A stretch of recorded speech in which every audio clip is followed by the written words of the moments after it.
Before we take a break, the golden hues of fall are starting to give way to colder temperatures. But this year, it seems like Yellowstone National Park is awash in more color than ever. MTN's John Shearer walked through the woods with a park biologist to find out what's happening.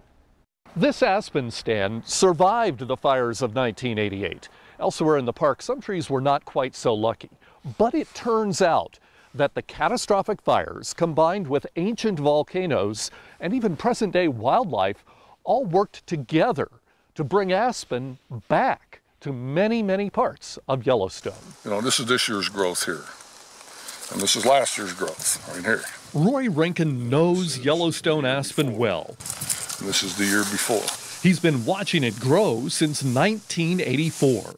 And this time, he has seen a change of wildlife changed the trees. With the reintroduction of wolves back in '95.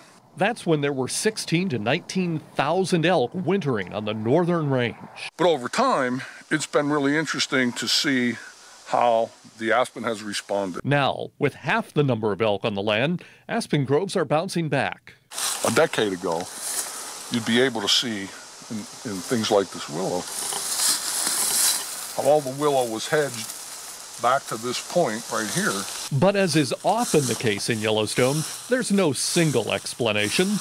The fires of 1988 also played a role. It burned this area here, and one of the biggest surprises, though, as the forest began to develop, was all these aspen that showed up. When these young aspens started popping up through the burned forest floor, that was big news. Because we really had no documentation that aspen did indeed come and establish in burned areas. And it happened all over the park. It blows my mind to think about how much aspen seed that summer of 1989, early summer of '89, was deposited out on the landscape. Where the aspen does best, the soil is sandy. But it just sets the stage for plants that establish on her just to love it, because all the moisture that's in the soil is available to the plants. Like so much in Yellowstone, this little grove of aspen is a study in change.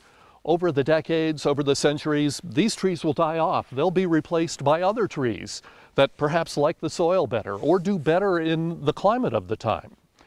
Then fire will sweep through. Those trees will be replaced by perhaps a new grove of aspen, and some generation in the future will be able to enjoy the crisp gold colors on a nice fall day. In Yellowstone National Park, I'm John Shearer for MTN News. Rankin says aspen groves that escape wildfires will be replaced by Douglas fir trees, but he says that will take about 140 years.